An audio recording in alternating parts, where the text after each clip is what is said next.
धन्यवाद। नमस्कार। कैसे हैं आप लोग? और जो चुपचाप बैठे वो? समस्या चुपचाप रहने वालों की थोड़ी ज्यादा होती है, नहीं? जैसे आप घर पर जाएं और आपकी बीवी चुप है तो समस्या कम होने वाली कि बढ़ने वाली? चुप रहने वालों की समस्या ज्यादा होती है, आप मानो चाहे मत मानो। पुलिस वाला अभी आ जाए और बोले चोरी किसने की, फंसेगा वही जो चुप। तो चुप मत रहो भाई, बोलते रहो, बातचीत करते रहोगे, जीवन में सारी समस्याएं खत्म हो जाएगी। और बातचीत करना बंद किया तो समस्याएं बढ़ती जाएगी। अभी यूरोप में एक सर्वे हुआ, सर्वे बता देता हूं। सर्वे क्या था कि पूरी दुनिया में सबसे कम तलाक हिंदुस्तान में होते हैं, उन्होंने पता लगाया। पूरी दुनिया में सबसे कम तलाक कहां होते हैं? हिंदुस्तान में होते हैं, उन्होंने पता लगाया। करोड़ों रुपए रिसर्च पे खर्च किए करोड़ों रुपए, और पता लगाया कि सबसे कम तलाक क्यों होता है। जबकि सारी चीजें अगेंस्ट में, यहां पर एजुकेशन का लेवल कम है, पर कैपिटा इनकम कम है ना, सब कुछ गड़बड़ है, फिर भी तलाक सबसे कम हिंदुस्तान में हो। पता क्यों? जब रिपोर्ट आई तो खुलासा हुआ। रिपोर्ट के पहले पॉइंट पे लिखा था तलाक कम इसलिए होते हैं क्योंकि यहाँ के पति पत्नी रोज झगड़ा करते हैं। मैंने कहा कोई गलत रिपोर्ट पढ़ रहा होगा, झगड़ा करने से तो तलाक हो जाता है। वो कहे नहीं, पॉइंट नंबर 2 भी पढ़ो। 2 नंबर पे लिखा था झगड़ा तो करते हैं लेकिन झगड़ा खत्म होते ही बात करते हैं। क्या लिखा था? झगड़ा खत्म होते ही बात करते थे। मतलब हिंदुस्तान के पति पत्नी डेली झगड़ा करते हैं किसी न किसी बात पर, लेकिन झगड़ा खत्म होते ही फिर बातचीत वापस चालू हो जाती है, बातचीत रुकती नहीं। झगड़ा होने के बाद बातचीत रुक जाए ना तो फिर झगड़ा बढ़ जाता है। पति पत्नी झगड़ा कर रहे हैं और अचानक घर में मेहमान आ जाए, कैसे शो करते हैं हम अपने आप को, जैसे सब कुछ ठीक चल रहा है और इतना प्यार प्रेम उबड़ रहा है, ए जी, ओ जी, सुनो जी, इतना प्यार से बात करते हैं जैसे कुछ हुआ ही नहीं था। पति पत्नी कितना भी झगड़ा कर रहे हो, अचानक अपने ही बच्चे के चोट लग जाए, जो चोट पर ध्यान देते हैं कि झगड़े पर। It's happen only in India, है ना, इंडिया में होता है। यूरोप में क्या होता है, झगड़ा करके दोनों अलग अलग कमरे में सो जाते हैं, क्योंकि समझदार है, चुप हो जाते हैं, अलग अलग कमरे में जाके सो जाते हैं। जब आप अलग अलग सो जाते हो ना तो फिर आप किसी के बारे में कुछ भी सोच सकते हो। सामने वाला अगर चुप हो जाता है तो फिर आप किसी के बारे में कुछ भी सोच सकते हैं। जैसे मैंने आपसे पूछा आप कैसे हैं, और अगर आप जवाब दे देते तो मैं कुछ सोचता ही नहीं, लेकिन आप चुप हैं तो मैं क्या सोच रहा हूं पता है? इसकी बीवी ने इसको मारा होगा। मेरे को थोड़ी रोक सकते हो आप, मैं कुछ भी सोच सकता हूं, आजाद हूं। ये आजादी कब होती है? जब सामने वाला चुप रहता। तो आशा है मेरी बात आप समझ गए होंगे, चुप रहना नहीं है। तमाम शादीशुदा जोड़ों को प्रणाम और शुभ आशीष कि आप अच्छी तरह से झगड़ा करते हैं और झगड़ा करते रहिए। पड़ोसी 10 बार भी आके कहना झगड़ा रोक दो, आपको रोकना नहीं, कंटिन्यू झगड़ा करना है। और झगड़े में कोई कमी है तो तलवार भी खरीद के लानी है, उसके साथ झगड़ा करना है। लेकिन झगड़ा खत्म होते ही बात करना है। क्यों आंटी, सही कह रहा हूं कि नहीं कह रहा हूं? झगड़ा खत्म होते ही बात, अंकल के साथ बात करते रहे तो जोड़ी चलती जा रही, बातचीत बंद कर दे तो तलाक हो जाए, है ना। तो आप भी मेरे से जो ही बातचीत बंद करोगे मैं नीचे उतर जाऊंगा, तलाक हो जाएगा आपका मेरा। और अगर आप बातचीत करते रहोगे, ढंग से मेरी बात का जवाब देते रहोगे तो मैं बात करूंगा यहाँ पर। नमस्कार। अभी भी कुछ लोग सवाल, फिर मैं आपके बारे में कुछ भी सोचूंगा और पब्लिक को बताऊंगा। अगर मेरी बात का जवाब नहीं दिया तो फिर मैं आपके बारे में सबको बताऊंगा। मैं वापस एक बार और चेक कर रहा हूं। नमस्कार। ठीक है, सबने नमस्कार किया, नहीं तो फिर मैं आपके बारे में भी कुछ भी सोच लेता, फिर आपको गड़बड़ हो जाती। अभी इससे भी बुरा सोचने वाला था, लेकिन आपने नमस्कार कर दिया तो ठीक रहा। मेरा नाम मुकेश कोठारी है और मैं भीलवाड़ा से आपके बीच में आया हूँ। भीलवाड़ा क्योंकि राजस्थान की सिटी है और राजस्थान पंजाब से सटा हुआ है, तो राजस्थान के बारे में ज्यादा परिचय देना बनता नहीं और मैं दूंगा भी नहीं, टाइम नहीं खराब कर। 1973 में मेरा जन्म भीलवाड़ा में हुआ था। एक लोअर मिडिल क्लास फैमिली में मेरा जन्म हुआ था। मेरे फादर डिफेंस के अंदर थे, फिटनेस साथ नहीं देती थी, वक्त से पहले कंपल्सरी रिटायरमेंट लेना पड़ा। जब मैंने 9 साल का था तब मेरे पिताजी रिटायर्ड हो गए थे। तो 6 भाई बहन, इसलिए कम बता रहा हूं मैं क्योंकि पूरे मोहल्ले में सबसे छोटी फैमिली मेरी थी। हमारे पड़ोस में लोढ़ा साहब थे, उनके 13, पूरी क्रिकेट की टीम, 2 एक्स्ट्रा खिलाड़ी, एम्पायर भी घर में, मतलब कहीं पर जाने की जरूरत नहीं पड़ती थी। तो उनके पास हम रहते थे, तो हम छोटी बोलेंगे ना, 13 के सामने तो 6 बहुत छोटे हो गए ना। तो छोटी फैमिली थी हमारी, सभी बच्चे स्कूल कॉलेज में पढ़ा करते थे। पिताजी को 250 रुपए, 250 रुपीज पेंशन की अमाउंट आती थी, और माताजी अचार पापड़ चटनी बनाकर घरों घरों में बेचा करते थे। ये हमारी पारिवारिक इनकम थी। सभी भाई बहन स्कूल कॉलेज में पढ़ते थे, और पूरी फैमिली का सबसे छोटा आदमी मैं था, सबसे छोटा सदस्य। थोड़ा चुलबुला था, पढ़ाई लिखाई में ज्यादा मेरा रुचि नहीं रही है। तो माँ बाप चाहते थे कि किसी तरह मेरे को भी पढ़ा लिखा दे। वो मुझे पढ़ाना लिखाना चाहते थे, हमेशा फोकस करते थे, पूरे दिन में डांटते थे, पढ़ जाओ और पढ़ो लगोगे तो बनोगे महान, और इसी से बड़ी बड़ी बातें करते थे। लेकिन मेरी पढ़ाई लिखाई में आई एम सॉरी से बचपन से कोई रुचि नहीं। जब मैं 9 साल का था, 9 साल से जब मैं बड़ा हुआ और 6ठी क्लास में आया, तो 6ठी क्लास में मैंने पैसों के प्रति अपना अट्रैक्शन पाया। 6ठी क्लास में लोग क्रिकेट के प्रति, गिल्ली डंडा के प्रति, गेम्स के प्रति अट्रैक्शन पाते हैं, लेकिन मेरा अट्रैक्शन था पैसों के ऊपर। तो मैंने कहा कैसे कमाते हैं पैसे? तो उसने कहा 2 मुख्य आधार है। वैसे कई तरीके पैसे कमाने के, लेकिन 2 मुख्य आधार है, या तो आप नौकरी कर लो या बिजनेस कर लो। तो मैं ये बात सुनकर ये सोचने लगा कि मैं क्या करूं, नौकरी करूं कि बिजनेस। 6ठी क्लास। तो मैंने मोहल्ले का सर्वे करके पता लगाया कि उस समय जो नौकरी करते थे उनके पास साइकिल थी, और जो बिजनेस करते थे उनके पास मोटरसाइकिल। मैंने 6ठी क्लास में डिसाइड कर लिया, साला करूंगा तो जीवन में बिजनेस करूंगा, नौकरी कभी नहीं करूंगा। 6ठी क्लास में 6th स्टैंडर्ड में पता कर लिया कि मुझे बिजनेस करना है। लेकिन आप बिजनेस क्या करें, किस चीज का बिजनेस करें, कौन पैसे देगा, कैपिटल कहां से होगी, कौन हमारी हेल्प करेगा? तो आंसर था कोई हेल्प नहीं करेगा, कोई पैसे भी नहीं देगा, क्योंकि एज इतनी छोटी है कि कोई बिलीव भी नहीं करेगा। तो मैंने अपने दिमाग से पूछा। किससे पूछा? लोग पड़ोसी से पूछते हैं। आपको जब भी समस्या आती है ना, तो आप पड़ोसी से पूछते हैं, राय लेते हैं कि ऐसी प्रॉब्लम आ गई, क्या करें। पड़ोसी के पास इतना सा भी, कितना सा, सब लोग करो, हाथ को करो, सबको करना जरूरी है। ऐसे हाथ को ऐसे करो, बोलो मैडम जी करो, हाँ बोलो, आप भी करो, आपको भी काम है, हाँ ऐसे यूं करो, बोलो मेरे पड़ोसी में, ऐसे हिलाते रहो, बोलो मेरे पड़ोसी में इतना सा भी दिमाग होता तो क्या मेरा पड़ोसी होता?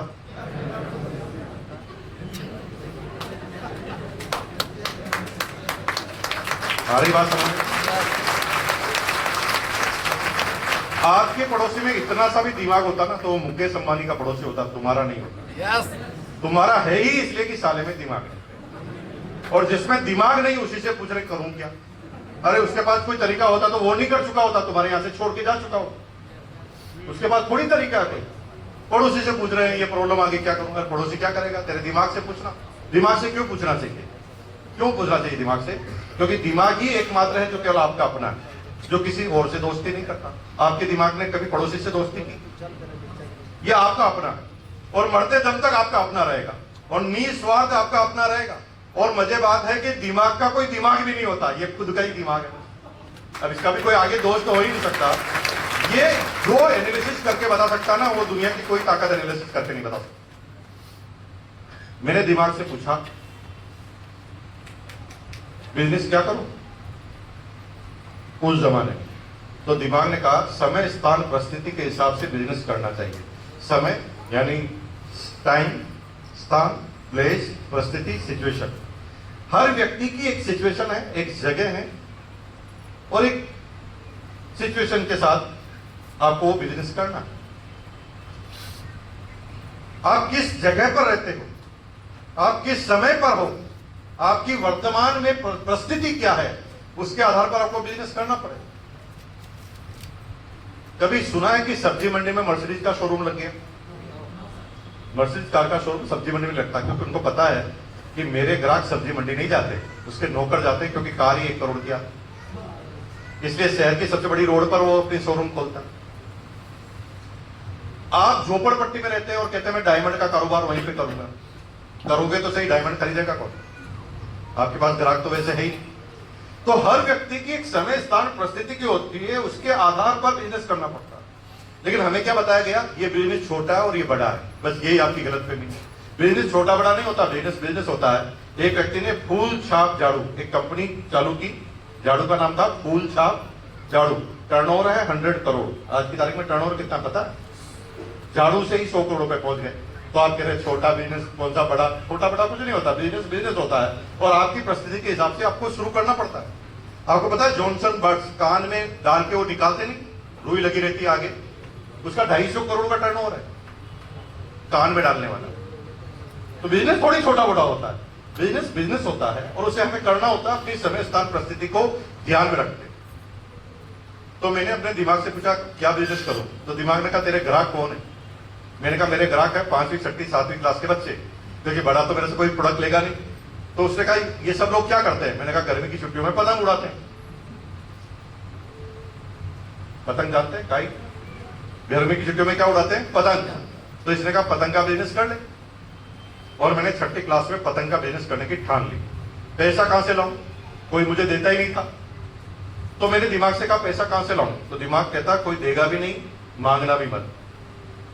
तेरे को 5 पैसे मिलते हैं 7 दिन में एक बार टॉफी खाने के, तो टॉफी खाना बंद कर दे, पैसे इकट्ठे हो जाएंगे।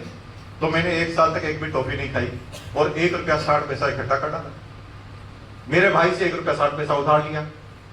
प्रश्न है मेरे भाई ने इकट्ठा क्यों किया? उसको तो बिजनेस ही नहीं करना था। मेरे भाई ने इसलिए इकट्ठा किया क्योंकि मैं उसकी संगत में था। मैं इकट्ठा कर रहा था तो उसको डर लग रहा था कि अमीर तो छोटू बन जाएगा, तो वो मेरे कंपटीशन में आके वो भी इकट्ठा करने लग गया। जैसे लोगों के साथ रहोगे वैसे गुण आपके अंदर आएंगे। अगर मेरी बहनें यहाँ पर बैठी है, आपकी कोई सहेली है जो खाने पीने की कला में बहुत माहिर है, रोज नए पकवान बनाती है, अलग अलग तरह के पकवान बनाती है और पूरे दिन भर आप उसके साथ रहते हैं, तो घर पर आकर आप भी उसको ट्राई करते कि नहीं करते? क्योंकि जिसके नजदीक आप रहते हैं वो गुण आपके अंदर आते हैं। तो मेरा भाई मेरे नजदीक रहता था तो उसने भी पैसा इकट्ठा करना चालू कर दिया कंपटीशन में आकर। 3 रुपए 20 पैसे से मैंने पतंग की दुकान लगाई। 3 महीने में पैसे को डबल कर दिया। 6ठी क्लास वहां से एंटरप्रेन्योरशिप की जर्नी चालू हुई, फिर कभी रुकी नहीं। होली पर सारे बच्चे रंग लाने और लगाने की तैयारी करते थे, मैं रंग की दुकान लगाता था।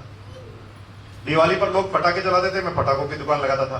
राखी पर लोग राखी बंधवाते थे, मैं राखी की दुकान लगाता था। फिर मैंने कंचे का बिजनेस चालू कर दिया फुल टाइम। अंटी क्या बोलते हैं पंजाब में? बंटी बंटी बंटी बंटे, कांच के गोले छोटे छोटे जिसको खेलते हैं ऐसे। मैंने वो बिजनेस क्यों चालू किया? मैदान में सारे बच्चे खेलते थे ना, तब मैं बंटे का बिजनेस मैंने चालू कर दिया। मैंने इसलिए चालू किया क्योंकि खेलने वाले हारते और जीतते थे, हारने वाले रोते थे, जीतने वाले हंसते थे, लेकिन मेरे कोई फर्क ही नहीं पड़ता था।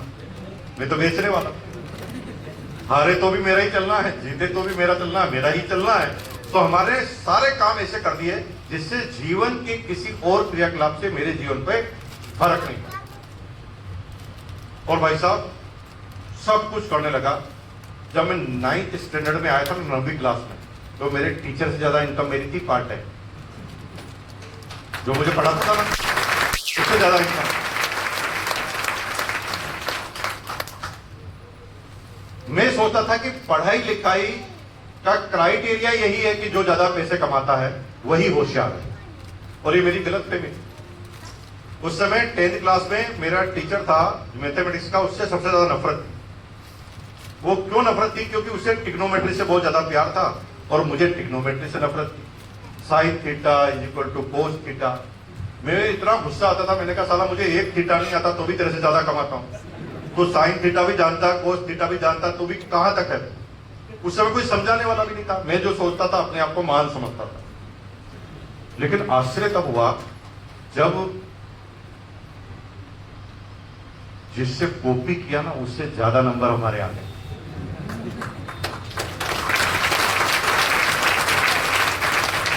अब आप कह रहे होंगे यार भाई साहब फेंकने की भी हद हो गई। इतना भी कोई फेंकता है क्या? जिससे तू कॉपी करेगा उससे ज्यादा नंबर तेरे कैसे आ जाएंगे? यही गलती आप कर रहे हैं। आपके दादाजी ने भी यही गलती की। आपके दादाजी के पास एक आदमी आया था, उसने कहा भाई साहब लंदन में मैच होगा, लंदन में मैच होगा, जालंधर में दिखाएंगे। तो आपके दादाजी भी हंस गए इतनी बड़ी क्या दूरबीन बनाएगा? और तुम भी वही गलती कर रहे हो, हंस रहे हो। पूछना चाहिए ना कैसे दिखाएगा, हंसने से क्या फायदा होगा बताओ? अगर दादाजी उस समय हंसे नहीं होते और पूछा होता किस टेक्नोलॉजी से दिखाएगा, और उस टेक्नोलॉजी के शुरुआती डिस्ट्रीब्यूटर तुम्हारे दादाजी बने होते, तो तुम इस हॉल में थोड़ी बैठे होते, ये हॉल ही तुम्हारा होता। लेकिन दादाजी हंस गए, फंस गए, और तुम भी हंस रहे हो। तुम्हें पूछना चाहिए नंबर ज्यादा कैसे आते, लेकिन तुम पूछोगे भी नहीं, तो मुझे बताना भी नहीं पड़ेगा, मुझे पता है, क्योंकि टाइम बहुत महत्वपूर्ण है। इसे छोटी मोटी रहते क्या जानना है ना। चलो दूसरी बात करते हैं। ओके ओके ओके, मान लिया टोटल 10 आदमी हैं, सबका टाइम नहीं खराब करें ना पीछे। आप 10 आदमी मीटिंग के बाद अपन मिल रहे हैं, अपन बात कर लेंगे, इनका टाइम कितने लोग जानना चाहते हैं हाथ पर? तो फिर बोलने में कोई शर्म आ रही है आपको? बोल दो यार, तो मुझे क्या पता लगा कि ये बात बताने की नहीं बता। देखो ज्यादा नंबर कैसे आते थे कि कॉपी हमेशा एक्सपर्ट की करनी चाहिए। ज्यादा नंबर इसलिए आते थे कि हम हर व्यक्ति से लेते थे, हम किसी एक व्यक्ति पे डिपेंड होकर कॉपी करते ही नहीं थे। मैथमेटिक्स का एग्जाम है, तो मैथमेटिक्स में भी अलग अलग चैप्टर में कौन होशियार बच्चे उनको बाइफरकेट कर देते थे। ट्रिग्नोमेट्री में ये होशियार है तो ट्रिग्नोमेट्री की कॉपी इसी से करेंगे, परसेंटेज में ये होशियार है तो परसेंटेज की कॉपी इसी से करेंगे, प्रॉफिट एंड लॉस में ये होशियार है तो प्रॉफिट एंड लॉस की कॉपी इसी से करेंगे। और भाई साहब हमारे ज्यादा नंबर इसलिए आते थे क्योंकि ये सारे दिमाग वाले अपने दिमाग से पास होते थे, हम सबके दिमाग से पास होते। This is the technology. और इस बिजनेस में भी कामयाबी का राज यही है। मेरी 4 अपलाइन, केसी चावड़ा जी, बीसी चावड़ा जी, फिरोजन करवा जी एंड प्रहलाद राय साहब, 4 अपलाइन। तो केसी चावड़ा जी ने हमें सिखाया कि एविडेंस के साथ बात करनी चाहिए। बीसी चावड़ा जी ने हमें सिखाया लोगों से बात करने की कला। बेरूदान जी ने हमें रिलेशनशिप का चैप्टर पढ़ाया कि relationship is the by product of sale. और प्रहलाद राय सर ने हमें सिखाई कैलकुलेशन, कमीशन कैसे आता है, 3 लेगों से रॉयल्टी कैसे आती है, 4 लेगों से टेक्निकल कैसे आता है, ये प्रहलाद राय सर ने हमें सिखाया। हमने क्या किया, चारों से सीखकर कमीशन में चारों से आगे निकल गए।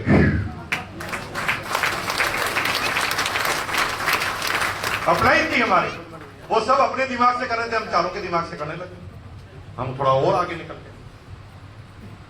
सीखने के लिए किसी एक व्यक्ति को गुरु बनाना जरूरी नहीं है। सीखने के लिए 2 जरूरी चीजें हैं, नोट कर सकते तो नोट कर लो। सीखने के लिए 2 ही चीजें जरूरी है। पहला, आंखें खुली रखनी है। पहला क्या, आंखें खुली रखनी है। दूसरा, कॉमन सेंस रखना है कि क्या सीखना है और क्या नहीं सीखना है, यानी दिमाग खुला रखना है। पहला है आंखें खुली रखनी है, दूसरा है दिमाग खुला रखना है। और फिर किसी को गुरु बनाने की जरूरत नहीं, जो भी सामने आ जाए उसे गुरु बना दो। अभी हमने रास्ते से आ रहे थे ना, तो एक नया गुरु बना है, शराबी बना दिया गुरु। शराबी ने दिन में ही इतनी सारी शराब भी रखी है कि खुद ही नाली में लौट रहा था। हमने तुरंत उसे गुरु बना लिया और सैल्यूट किया। मैंने कहा भाई साहब सही समय पे डेमो करके बता दिया तो ठीक रहा, नहीं तो हमारा भी हाल यही होता। और हमने कसम खा ली कि शराब पिएंगे। तो हमें सीखने की कोई परिभाषा थोड़ी, क्योंकि गुरु से ही सीखेंगे। अरे परिस्थितियां आपके सामने हैं, आपको क्या सीखना क्या नहीं सीखना, यू हैव टू डिसाइड। सीखना चाहो तो नाली में पड़ा हुआ शराबी भी सिखा सकता है कि इतनी नहीं पीनी चाहिए। yes. तो सीखने के लिए कोई परिभाषित चीजें नहीं कि इनसे ही सीखा जा सकता है। आप कॉमन सेंस है, दिमाग खुला है, तो आप उससे सीखते जाए। ठीक है, अलग अलग तरह से लोग बात सीखते हैं। एक शराबी को एक आदमी सिखा रहा था कि देखो ये केचुआ है ना, इसको बोतल में डाल देते हैं, इसके ऊपर शराब डालेंगे तो क्या होगा। तो केचुए को बोतल में डाला, उसके ऊपर शराब डाली, तो केचड़ा तड़पड़प के मर गया। तो शराबी से पूछा आपने इससे क्या सीखा। तो शराबी ने कहा शराब रोज पीनी चाहिए, पेट के कीड़े मकोड़े मर जाते। अब एक ही चीज में किसको क्या सीखना है, वो कॉमन सेंस आपके पास होना चाहिए, है ना। और फिर दुनिया की गलती नहीं है, वो गुरु की गलती नहीं है, आपका कॉमन सेंस ही गलत है। तो फिर आप कुछ भी सीखेंगे, उल्टी पुल्टी चीजें सीखेंगे, है ना। तो अब ठीक है, जैसे तैसे हमने बीकॉम कर ली। बीकॉम जब हमने की तो एक नया बिजनेस मेरे हाथ में आया 12वीं फर्स्ट ईयर में। हमारी परिस्थितियां होती है वो हमें 25 रुपया, जब एक लेबर की पर डे की सैलरी 7 रुपीज पर डे थी, 7 रुपए दिहाड़ी पर डे जब वो कमाता था ना, तब मैं 25 रुपया एक सिलेंडर पे कमाता। साला में तो साफ बन गया, सब कुछ ठीक था। जैसे तैसे बीकॉम भी हो गई। थर्ड बार से किया भाई साहब। जब मैं 12th क्लास में था ना, मेरा प्रिंसिपल लूना पे आता था और मैं टीवीएस चैंप मोपेड, प्रिंसिपल और स्टूडेंट दोनों ही स्कूल में एक साथ घुसते थे। ये हमारा जलवा था 12th क्लास तक। 12वीं क्लास में हमारी जेब में पैसे रहने लग गए। पूरी तूती बोलती थी। जितने भी फ्रेंड सर्कल थे ना, मेरे से बिना पूछे कोई डिसीजन नहीं लेता था, क्योंकि फाइनेंशियल रूप से मैं ही मजबूत था। जब सब लोग अपने 2-2 रुपए के लिए अपने पिताजी पर मजबूर थे, तब मेरे पास हमेशा 2-2.5-3 हजार रुपए जेब में रहा करता। सारे प्लान दोस्तों के बीच में मेरे कहने से बनते थे, और जहां पर भी किसी को भी कोई प्रॉब्लम आती थी दोस्तों में, सबसे पहले मैं खड़ा होता था। और मेरा इतना मजबूत सर्कल बन गया कि आप सोच नहीं सकते। सब कुछ जीवन में परफेक्टली चल रहा था।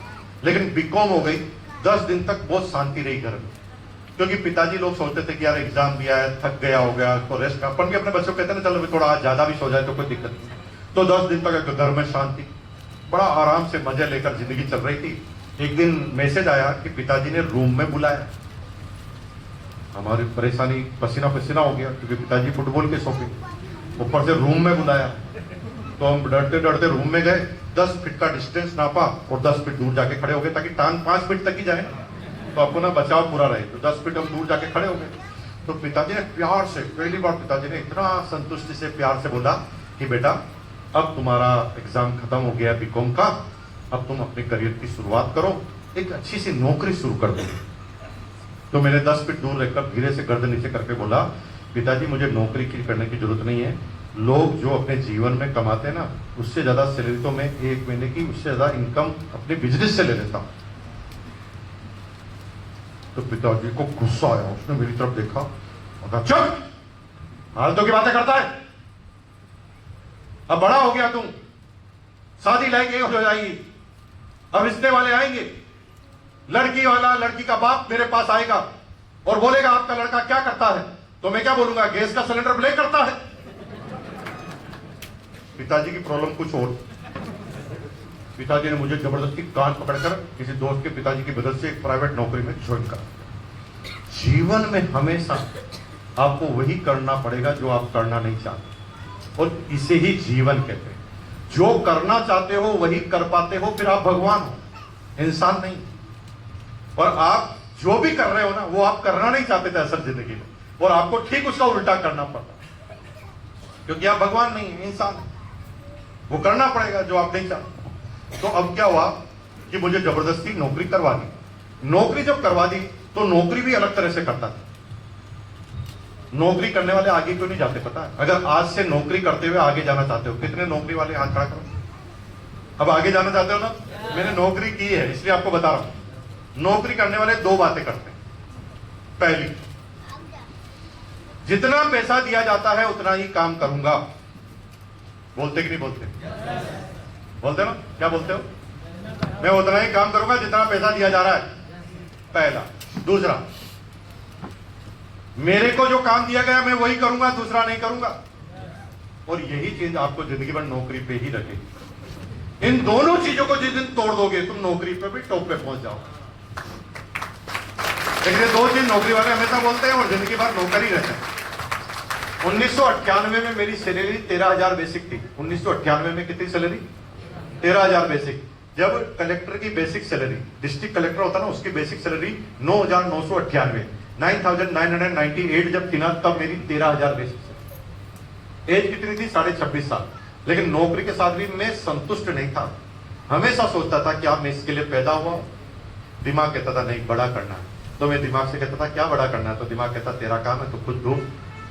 बताता नहीं था। आप भी बार बार पूछते रहना, क्या मैं इसी के लिए पैदा हुआ? जैसे आप लेडीज हैं, हाउस वाइफ है, तो आप अपने दिमाग से पूछना, क्या हाउस वाइफ बनने के लिए पैदा हुई है? क्या नौकरी करने के लिए पैदा हुआ है?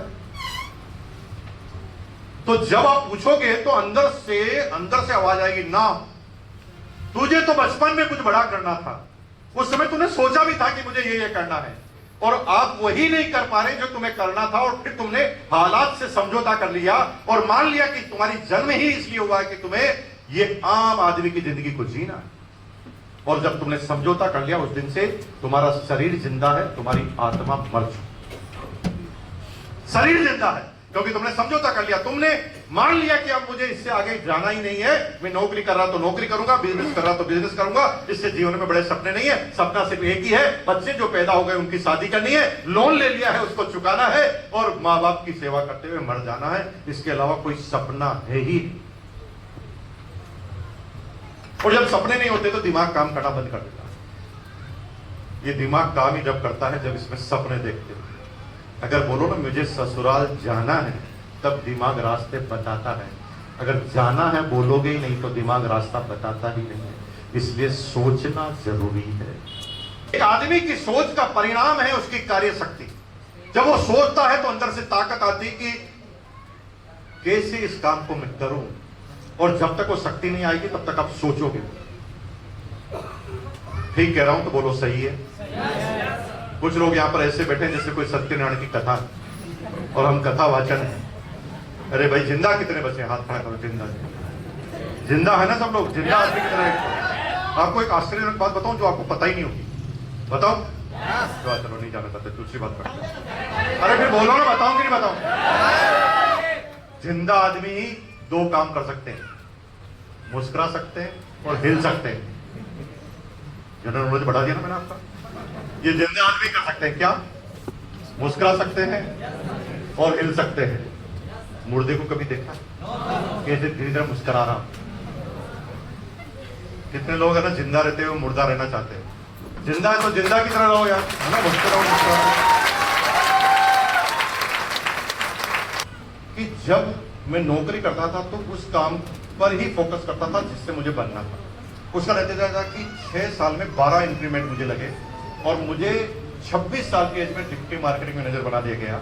150 आदमी की मेरी मार्केटिंग की टीम थी, और उम्र में सबसे छोटा मैं, सबका मैनेजर था, 25.5 साल। और नौकरी के साथ भी उल्टा पुल्टा करता था, संतुष्ट नहीं रहता था, बार बार दिमाग से पूछता था क्या करूं। तो आपको पता चलेगा। तो कंपनी मुझे दिल्ली, बॉम्बे, कलकत्ता, चेन्नई भेजा करती थी मार्केटिंग, डिप्टी मार्केटिंग मैनेजर। तो सूट के साथ में रहता था, सैंपल रहते थे कपड़े के, और मैं जाता था। मेरे जितने भी सेल्समैन साथी थे ना, शाम की 6 बजते ही पार्टी करते थे ढक्कन खोलकर। ढक्कन किसका खोलते थे समझाऊं कि समझ गए? I love you.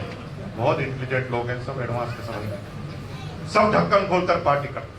हम ढक्कन नहीं खोलते, हम सिटी घूमते। लुधियाना में आते थे तो लुधियाना घूमते थे, और यहां पर स्वेटर जर्सी के कारोबारी से मिलकर जाते थे और वहां पर बिजनेस चालू कर देते। कलकत्ता में जाते थे तो कलकत्ता में पता लगाते थे कि ऐसा क्या कलकत्ता में मिलता है जो मेरे भिलवाड़ा में नहीं मिलता, कलकत्ता से उठा के ले जाऊंगा, भिलवाड़ा में बेच दूंगा। भैया मैंने भिलवाड़ा के कई होलसेलर की वाट लगाई हुई, क्योंकि जिस रेट में वो भिलवाड़ा में बेचते थे उससे सस्ता मैं बेच देता था। क्यों? क्योंकि वो नहीं बेच पाते थे, उनकी कॉस्टिंग लगती थी, क्योंकि उनके आने जाने का भी किराया लगता था, उनके होटल का भी किराया लगता था, उनको लोगों को भी सैलरी देनी पड़ती थी, और बेचारे 2 दिन उसके खराब होते थे। लेकिन मैं जब नौकरी करता था तो मेरे जो फ्री था, आने जाने का भी खर्चा कंपनी दे रही है, होटल में रुकने का भी कंपनी खर्चा दे रही है, और सैलरी भी अलग से दे रही है। हम उस सिटी में से जाकर सामान लेकर आते थे, हमारी कॉस्टिंग 0 पे चलती थी, ट्रांसपोर्टेशन लगता नहीं था, और उनके सारे खर्चे लिखते थे, और हम उनसे भी सस्ता बेच देते थे, उनसे ज्यादा मार्जिन लेकर, और हम हिट होने लगे बिजनेस के अंदर। पार्ट टाइम नौकरी के साथ हमने बिजनेस करने चालू कर दिए। जब मेरी 13,000 सैलरी थी ना भाई साहब, जब मैं 13,000 पार्ट टाइम एक्स्ट्रा कमाता था, 13,000 सैलरी तब 13,000 पार्ट टाइम एक्स्ट्रा कमाता। सब कुछ जीवन में ठीक, सब कुछ जीवन में ठीक था, सब कुछ ठीक चला। 26,000 रुपए पर मंथ की इनकम का मतलब जानते हैं? 26,000 1997, 98, 99 के अभी का मतलब है 2.25 लाख रुपए पर मंथ। कितने? अब आंसर है होशियारपुर दरबार, आप बताओ 2.25 लाख रुपए की सैलरी किसी की है, उसको जाकर प्लान बताओ, वो क्या बोलेगा? नहीं करेगा। कॉमन आंसर है क्या? नहीं करेगा। री क्वेश्चन ये है, अगर वो नहीं करेगा तो मैंने कैसे? और वो नहीं करेगा तो मैंने क्या हो तो ठीक है, मैं तो हो सकता हूं पागल हूं, मेरे बॉस ने कैसे किया। इसका सीधा सीधा मतलब है कि जब हम किसी चीज से खुद कन्विंस नहीं होते ना, तो सामने वाले को कभी कन्विंस नहीं कर सकते। अपने एंगल को समझना पड़ेगा। अब क्या मेरे को कैसे इनवाइट किया गया, तो मैं बताता हूं। कंपनी में जॉब करता था, सब कुछ ठीक था, 25-26 हजार रुपए पर मंथ कमा रहे थे, जीवन में सब कुछ ठीक ठाक ही चल रहा था। तब मेरे बॉस को पता नहीं किसने डायरेक्ट सेलिंग का प्लान बता दिया, और मेरा बॉस इतना ज्यादा एक्साइटेड था कि उसने पूरी कंपनी में 1500 आदमी काम करते थे, 1500। पता नहीं उसके दिमाग में सबसे पहला नाम मेरा आया कि मुकेश को ज्वाइन कराना। तो सबसे पहले वो मेरे पास आया। अब उसे इनविटेशन देना ही नहीं आता था, उसे तो डांटना आता था क्योंकि बॉस था। वो ना इनविटेशन भी डांटते डांटते ही देता था। वो मेरे पास आया लंच में और कहता है, मुकेश कल संडे है, 10 बजे मेरे घर पर आना, एक इंपॉर्टेंट काम है, डिस्कशन करना है। मैं सोचा कोई काम करा रहा है कंपनी का, तो मैंने बॉस से कहा, सर मैं 2 घंटे एक्स्ट्रा रुकने के लिए तैयार हूँ, जो भी काम कराना आज ही करा लो। सर संडे को पूरे दिन का प्लानिंग रहता है। तो मुझे चिढ़ के कहता है, अच्छा 1 घंटे में प्लानिंग खराब हो जाएगी तेरी, आना है बस आना है। यस सर, बॉस को और क्या कह सकते। आ गए। हर आदमी अलग अलग टेक्नोलॉजी से यहां पर आता है। कुछ लोग ऐसे हैं जो 3 महीने से मना कर रहे थे आ जाए, कुछ लोग ऐसे हैं जो इतने दूर से दोस्त आ गए तो शर्मिंदगी के मारे यहां पर आ गए, कुछ लोग शक्ल से लग रहा है किडनैप करके लाया गया, आना नहीं चाहता था। अलग अलग एंगल होता आने का। तो मेरे को डांट बुटा के लाया, डांटा, मैंने डांट के मेरे को बुला लिया। पहली मीटिंग, मुझे पता नहीं क्या कल्चर, आके बैठ गया, 10-15 लोग बैठे थे। एक आदमी आया जिसने गर्मी में मेरी तरह सूट पहन रखा था, नॉन एसी हॉल। 3-4 लोग ऐसे कार्टून थे जिसने गर्मी में सूट पहन रखा था। राजस्थान में टेम्परेचर 47 डिग्री, पसीना तर तर करके निकल रहा, और इन्होंने सूट बांध रखा। मैं जाते ही कंफ्यूज कि ये कौन से देश के प्राणी हैं और ये इंडिया में कैसे आ गए, इनको इतनी गर्मी में सर्दी क्यों लग रही, और इन्होंने सूट क्यों पहन रखा है, कुछ समझ में नहीं आ रहा। फिर थोड़ी देर बैठा रहा, फिर एक आदमी आया सूट पहनकर, और आते ही क्या बोलता है, भाइयों और बहनों ये जोश का बिजनेस है। जोश का बिजनेस। मैंने कहा यार ये जोश का कैसे बिजनेस करेंगे, जोश को तोलेंगे कैसे, पैकिंग कैसे करेंगे, कितने ग्राम जोश इसको दिया, कैसे आइडेंटिफाई किया होगा जोश को, कुछ समझ में नहीं आ रहा। मैंने फिर भी पेशेंस के साथ वहां बैठा, थोड़ी थोड़ी देर में देख रहा था कि बॉस जो ही मेरी तरफ नहीं देखेगा 5 मिनट के लिए, मैं इधर से खिसक जाऊंगा। यहाँ पर भी कुछ लोग ऐसा सोच रहे होंगे, पीछे से निकल जाऊंगा। तो मैं भी ऐसा सोच रहा था कि अगर ये 10 मिनट तक लगातार नहीं देखेगा तो मैं पीछे से गायब हो जाऊंगा। लेकिन बॉस साला इतना जोरदार था कि वो एंगल बिठाकर बैठा था, हर 2 मिनट में मेरी तरफ देखता था और मुस्कुराता था। तो मुझे कुछ समझ में नहीं आ रहा कि मैं उठ के कैसे जाऊं। तभी तीसरा कार्टून आया, उसने कहा, दोस्तों ये जोश का बिजनेस है इसलिए बजाओ ताली। और मुझे कहा यार गजब आदमी है, तू बता तो सही कि किस बारे में ताली बजानी है। साला ना कोई सब्जेक्ट बता रहा है, क्या करना है, ताली बजा क्या मैं ताली बजाने के लिए पैदा हुआ, मैं ताली नहीं बजाऊंगा। और भैया मैंने एक ताली नहीं बजाई पूरी मीटिंग। यहां पर भी जो ताली नहीं बजा रहा मेरा सगा भाई, बिल्कुल सगा भाई। तुम भी ताली नहीं बजा रहे, मैं भी ताली नहीं बजा रहा, बिना ताली बजा रहा, मैंने एक भी ताली नहीं बजाई पूरे मीटिंग में, एक भी ताली। और घूर घूर के देख रहा, जैसे यहां पर भी कुछ लोग ऐसे स्थिर हो गए, मतलब ऐसा घूर के देख रहे हैं जैसे खा जाएंगे। कुछ लोग तो इतने ज्यादा स्थिर हो जाते हैं कि हमें खुद को टेंशन हो जाती है कि है कि गया। हिलते डुलते रहो यार, मुस्कुराते रहोगे तो पता नहीं चलेगा, टेंशन नहीं होती। तुम चुप रहते हो तो टेंशन बहुत भारी हो जाती है मुझे। अब सारी मीटिंग खत्म हो गई, 1.5 घंटे तक बक बक बक बक बक बक बक बक, साला सिर खा गया। एक लाइन भी समझ में नहीं आई कि करना क्या है। अभी तक आपको समझ में आ गई क्या? मैंने तो कुछ बताया नहीं, क्या समझ में आ गया? एक भी बात नहीं बताई करना क्या है। अब तो आप आरसिंह के डिस्ट्रीब्यूटर होंगे तो आपको पता होगा, नए आदमी को तो बेचारे को पता ही नहीं चल रहा होगा कि करना क्या चाहता है। तो मुझे भी कुछ पता नहीं चल रहा। 1.5 घंटे बाद मीटिंग खत्म हुई तो भैया मैं ऐसे भागा जैसे पिंजरे में से किसी को शेर को छोड़ दिया हो, और मैं तुरंत वहां से भागा। मैंने कहा साला भागो यहाँ से, नहीं तो फिर पकड़ लेगा। घर पर गया, घर पर बीबी तैयारी थी। बीबी ने कहा इतने लेट कैसे हो गए, अब कैसे बताऊं कि मुझे किसने मूर्ख बना दिया क्या जा। मैंने कहा यार वो बॉस ने काम से बुलाया था, फिर हम पूरे दिन में घूमे, फिर दिन खत्म हो गया, रात को सोए, सुबह उठे, अगले दिन ऑफिस गए, ऑफिस में पूरे दिन भर काम किया, लंच हुआ, लंच में मेरा बॉस मेरे पास आया फॉलो अप करने के लिए। आपसे भी बाहर जाते ही पूछेंगे कैसा लगा।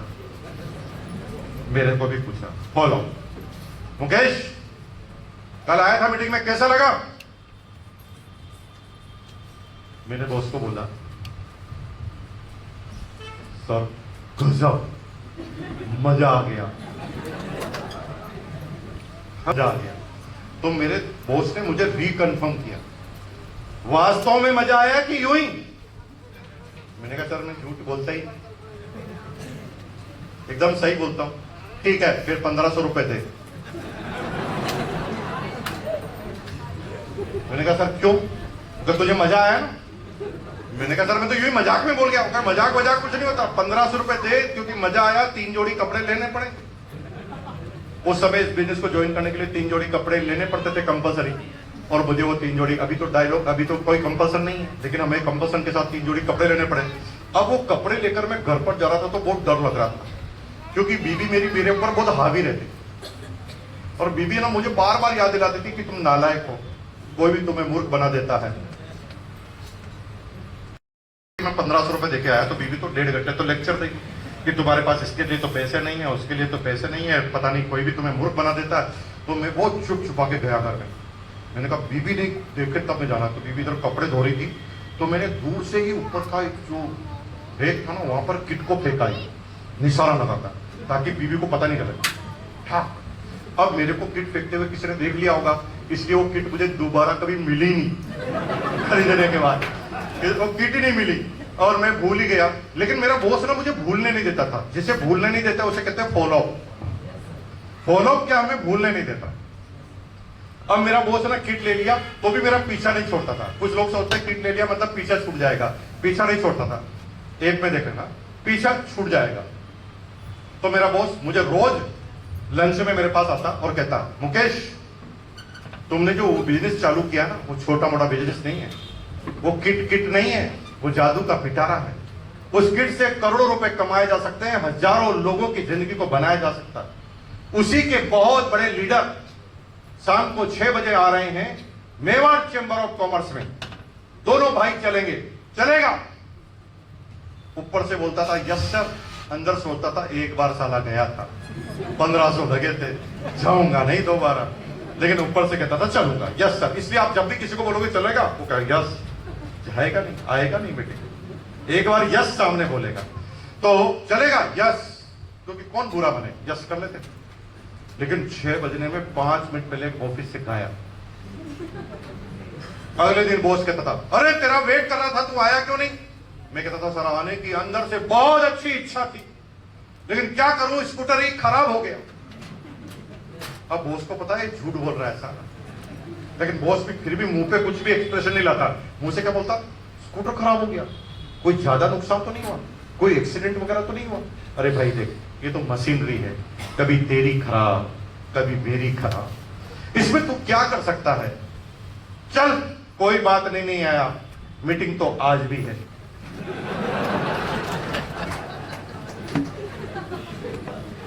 आज तो चलेगा, यस सर। अगले दिन क्यों नहीं आया? सर आना चाहता था, लेकिन है ना अचानक है ना लैंडलाइन पे फोन आया, बीबी की तबीयत खराब हो गई। भाभी जी की क्या हुआ? कोई ज्यादा तबीयत तो खराब नहीं हुई? अरे भाई ये जितने भी एमबीबीएस डॉक्टर है ना, उनके नंबर मेरे पास रहते हैं हमेशा, तू बोलना, सब मेरे दोस्त है, कोई भी प्रॉब्लम आए तो कभी भी मुझे फोन करना, घर पर डॉक्टर को बुलाकर रहेंगे। लेकिन भाई आज पहली बार तुझे आई लव यू कहने की इच्छा है। आई लव यू मेरे भाई। कितना अच्छा अपनी बीवी का ध्यान रखता है। दुनिया के सारे पति तेरे जैसे होने चाहिए भैया, ये गर्व का विषय है। और एकदम सही निर्णय लिया कि तू नहीं आया क्योंकि बीवी की तबीयत खराब है। बहुत अच्छा डिसीजन। मीटिंग तो आज भी। अरे मेरे डिसीजन को गलत ही नहीं बताता और बार बार इनवाइट करता, दैट इज फॉलो। वो एक भी बार चिढ़ता नहीं। जैसे कॉल सेंटर वाले को आप कॉल करो, गालियां भी बकते, तो वो चिढ़ेगा नहीं आपके ऊपर, उसकी ट्रेनिंग है। और वो चिढ़ नहीं रहा, बार बार इनवाइट कर रहा। अगले दिन क्यों नहीं आया? सर आना चाहता था, लेकिन मेरी खुद की तबीयत खराब हो गई। तेरी तबीयत खराब हो गई? पहला सुख निरोगी काया, दूसरा सुख घर में माया। जब खुद की ही तबीयत खराब है तो जाने का क्या फायदा? भाई अपने शरीर का पूरा ध्यान रखा कर। वेरी गुड डिसीजन कि तू नहीं आया। मीटिंग तो आज भी। अब रोज ही इनवाइट करता रहता, मैं रोज ही मना करता रहता। और भाई साहब मैंने लगातार 1 महीने तक बहाने बनाए। 1 महीने में मैंने 2 बार अपने पड़ोसी को भी मार दिया जो बेचारा था ही नहीं। कभी पड़ोसी को मार दिया, कभी नजदीकी रिश्तेदार को मार दिया, साला खच्चर खान मचा दिया। जिसको जाए उसको निपटा देता था मैं बातों बातों में कि आज वो मर गया, आज वहां पे जाना है, आज ये हो गया, आज युद्ध हो गया, आज झगड़ा हो गया, बहाने बनाता था। 30 दिन में भाई साहब मैंने इतने बहाने बनाए कि मुझे ना सपने में भी मेरा बॉस याद आता था। मीटिंग तो आज भी है, ऐसे डायलॉग बोलता हुआ, मीटिंग तो आज भी है। मैं एकदम पसीने से उठता और मैं सोचता अब क्या बहाना बनाऊं। 30 दिन तक परेशान रहा। 30 दिन बाद मेरे बॉस ने मुझे संडे के दिन कॉल किया लैंडलाइन पर। Good morning. मैंने कहा गुड मॉर्निंग बॉस। अरे तेरे घर के बाहर से निकल रहा था, कोई आवाज नहीं आ रही, कोई मेहमान तो नहीं आया? मैंने कहा सर आज तो कोई मेहमान नहीं आया। ओके। अच्छा पति पत्नी दोनों तुम गार्डन में दौड़ रहे थे, जॉगिंग कर रहे थे, मतलब दोनों की तबीयत ठीक है? मैंने कहा यस सर दोनों की तबीयत ठीक है। Okay okay. तेरे स्कूटर पर तू दूध लेकर आ रहा था, तेरा स्कूटर ठीक काम कर रहा है? मैंने कहा हाँ सर वो स्कूटर तो ठीक काम कर रहा है। तो फिर तू आ जा। कई लोग ऐसे ही आज फंसे हैं। हेलो। तो आज बेचारा का बहाना काम नहीं किया और आज हम यहां पर आ गए। अब मैं 30 दिन के बाद गया, लेकिन मैं बहुत तैयारी करके गया। मैंने कहा ऐसे काम नहीं चलेगा, साफ साफ बोलना पड़ेगा, नहीं तो मैं डरूंगा। मेरे को राक्षस जैसा लगने लग गया मेरा बॉस कि साला पूरे दिन में शकल ही उसकी याद आती है मुझे। मैं आज इसका काम लगा के रहूंगा और मैं आज इसको निपटा कर ही आऊंगा। कुछ लोग यहाँ पर भी बड़े तुर्रम खा बन के आए होंगे कि साला सुनेंगे तेरी ही बाट लगा के जाए। तो तुरम खा बन के आया और मैं काउंसलिंग मीटिंग में पहुंच गया। देखिए सेमिनार में ज्वाइनिंग हो सकती है, काउंसलिंग से लीडर का जन्म होता है, क्योंकि काउंसलिंग से मन की शंकाएं निकलती। ठीक है, तो मैं काउंसलिंग प्रोग्राम में पहुंच गया। थोड़ी देर बाद मेरा नंबर आया। मेरे को बॉस ने कहा तुम कुछ करते क्यों नहीं? मैंने कहा क्या करना है? पहला क्वेश्चन, कुछ करते क्यों नहीं? मैंने कहा क्या करना है? वो कहा यार तूने वो किट ली थी ना, 1 महीना तुझे ज्वाइनिंग को हो गया, तो कुछ करता क्यों नहीं? अब मैंने थोड़ी सी हिम्मत जुटाई, मुट्ठी को यूं दबाई। मैंने कहा अब मुझे बड़ी बात बोलनी है, बॉस को बोलनी नहीं चाहिए, लेकिन ये बहुत ज्यादा जरूरी, नहीं तो बॉस जिंदगी खराब कर देगा।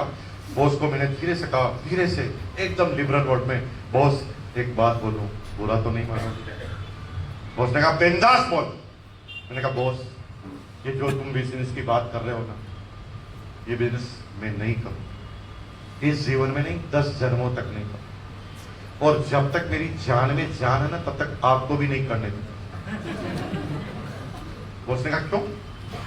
मैंने कहा बॉस यार बॉस पता नहीं आप क्या किस तरह से सोचते हैं। You are the marketing manager, general marketing manager, 17,000 तो आपकी सैलरी है, 1,500 कर्मचारी आपके नीचे काम करते हैं, और बॉस 1.5 लाख करोड़ मीटर आपकी कंपनी सेल करती है कपड़े का, आपके थ्रू कपड़ा बनाने की कंपनी 1.5 लाख करोड़। और बॉस ये क्या कर रहे हो आप? 3 जोड़ी कपड़े।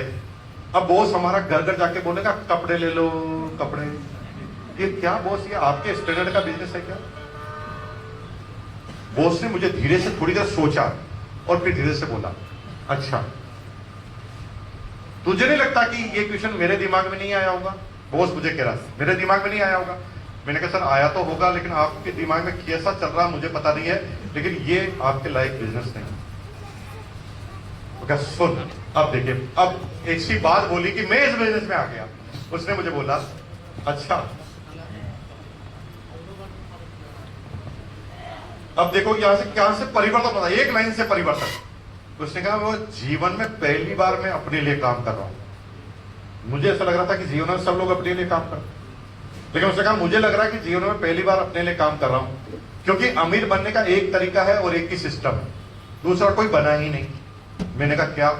तो उन्होंने कहा पहला, अमीर अपनी सेल करके ही बनाया जा सकता है, लोगों की सेल करके कभी अमीर नहीं बना जा सकता। जब हम नौकरी करते हैं तो अपनी नहीं, अपने मालिक की सेल करते हैं, और जो भी नौकरी करता है उसके मालिक का उद्देश्य केवल सेल करना होता है। जैसे तुम रेलवे में जॉब करते हो तो रेलवे का उद्देश्य क्या है? Service sale. तुम LIC में जॉब करते हो तो LIC का उद्देश्य क्या है? Policy sale. अगर तुम नौकरी करते हो टीचर की, तो टीचर जो आपकी स्कूल का मालिक है उसका उद्देश्य क्या है? उसका उद्देश्य शिक्षा को सेल। यानी आप जहां नौकरी कर रहे हो उसका उद्देश्य तो सेल ही है, लेकिन जब सेल आप मालिक की करते हैं तो आपको सैलरी मिलती है। सेल और सैलरी के वर्ड को समझने की जरूरत है। कोई बाइफरकेट करके आपको बताएगा ही नहीं। सेल से ही सैलरी निकला है। जब सेल किसी और की तो आपको मिलेगी सैलरी, और जब सेल होगी आपकी तो आपको मिलेगा profit. You have to decide, खुद की सेल करना चाहते हो कि लोगों की सेल करना चाहते हो। जब तक आप लोगों की सेल करोगे तब तक आपको सैलरी मिलती रहेगी। जब तक आप खुद की सेल करोगे तभी आपको मालिक का दर्जा मिलने वाला है। मैं सिर पकड़ कर रह गया। मैंने कहा ये क्या बोल दिया इसने। मैं तो सोच रहा था कि मैं सेल से आगे बढ़ जाऊंगा, और मुझे पहली बार पता चला कि मैं अपनी सेल कर ही नहीं रहा हूं। मैं तो मालिक की सेल कर रहा हूं। मालिक मुझे फिक्स रूप में इनकम दे रहा है, इसलिए मुझे सेल की सैलरी मिल रही है। फिर दूसरी बात उसने बोली, इस बार तो मेरा दिमाग और मुंह खुला का खुला रहा। बताओ कितने लोग जिंदा बचे। बताओ, मेरे को बताया कि दुनिया में अमीर बनने का एक ही तरीका है, दूसरा बनना ही नहीं। कोई ये राज की बात बताएगा नहीं। आप दुनिया में अमीर बनने का तरीका ही एक बना है, दूसरा अभी तक पृथ्वी पर इजाज ही नहीं हुआ। और ये बात आपको कोई बताएगा नहीं, मैं बता दूंगा अगर रिक्वेस्ट करोगे तो। देखो रिक्वेस्ट कैसे करते पहले समझा देते। सब लोग अपने हाथ को ऐसे करो, सीधा मत रखो, सीधा भिखारी रखता, ऐसे थोड़ा रखो और बोलो बताओ बताओ। गर्दन हिलाओ, आंखें हिलाओ, एक्सप्रेशन लाओ। अगर तुम ऐसे बोलते ना तो फिर फीलिंग क्या आती है, अल्लाह के नाम पे दे दे बाबा। भिखारी थोड़ी है, थोड़ा रिक्वेस्ट करो, रिक्वेस्ट के पड़ जाओ। ऐसे करो, आप ऐसे करो, बताओ बताओ। अरे मेरे भाई बताओ, तो बताता हूं। आपने रिक्वेस्ट की तो बता देता हूं, है ना। दूसरा, अमीर बनने का एक तरीका क्या है?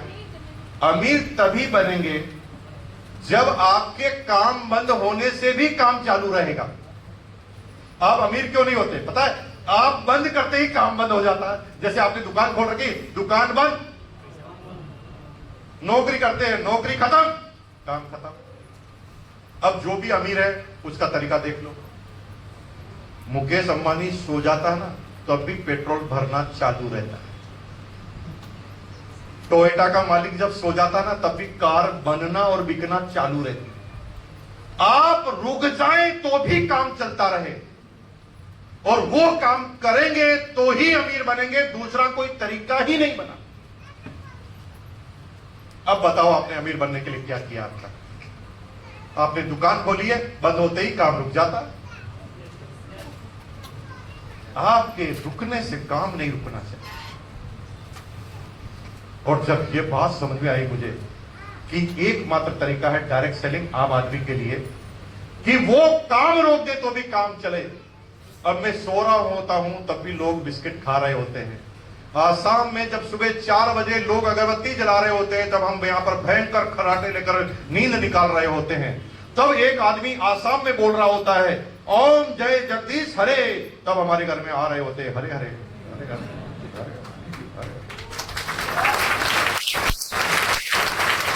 हमारे सोने से काम नहीं रुक रहा। जालंधर में, पंजाब में इतने सालों से बिजनेस है सारा, हम तो 2-2 साल में, 1-1 साल में यहां पर आते हैं, फिर भी हमारा काम चल रहा है, क्योंकि हमारे रहने न रहने से काम रुक नहीं रहा। इसके पेट में भूख लग रही है, बिस्किट खा रहा है, हमें उसका कमीशन देके जा रहा है। अब हम कुछ ना करें तो भी इनकम आएगी, क्योंकि हमने नेटवर्क डेवलप कर लिया। और अमीर बनना है तो नेटवर्क बनाना पड़ेगा, और बाकी आप सपने देखना बंद कर दो। अगर फिर भी अमीर बनने के सपने देख रहे हैं तो बंद कर दो। ये मुंगेरी लाल के सपने हैं जो कभी पूरे नहीं होंगे। कितने लोग जिंदा बचे? दोनों हाथ खड़ा करो और एक बार बोलो ये। जब मुझे ये बात समझ में आई तो मैंने काम करना चालू किया। इतना काम करना चालू किया कि 12 घंटे की नौकरी के बाद मैंने दिन रात एक कर दी। 1 साल तक एवरी सैटरडे मैंने सरदार जी छुट्टी ली। 1 साल तक एवरी सैटरडे। जब लोग नौकरी में आधे घंटे की नौकरी की सैलरी जाने पर पश्चाताप करते थे, तब मुझे इस बिजनेस की गणित समझ में आ गई थी। एवरी सैटरडे हाफ डे की छुट्टी लेकर मैंने काम करना चालू किया 1 साल तक। स्कूटर पर LML वेस्पा 150 NV, वो स्कूटर आज भी मेरे पास मौजूद है। 25 करोड़ के मकान में मैंने स्कूटर का मंदिर बनाया। कितने ऐसे लोग हैं जो मेरे मकान पर गए हुए कभी? अच्छा, आप लोग गए हुए? आप लोग गए? 25 करोड़ के मकान में तो हमने स्कूटर लगाया। बार बार याद दिलाने के अपने आप को कि ये काम करना बहुत भूलना भैया, मेहनत का कोई अल्टरनेट होता ही नहीं।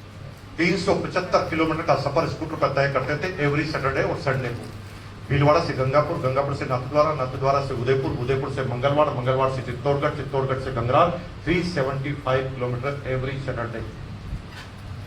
कई बार कोई आदमी समझने के लिए तैयार नहीं होता था, फिर भी हमारा काम हम नहीं छोड़ते थे। ऐसा नहीं होगा कि तुम जिसे भी जाओगे वो समझ जाएगा। ये बिजनेस ऐसे करना पड़ेगा। ये बिजनेस दो तरह के लोग करते हैं, आज हम क्लियर करते हैं। ये बिजनेस कितने तरह के लोग करते हैं? दो तरह के लोग करते हैं। ये बिजनेस कितने तरह के लोग करते हैं?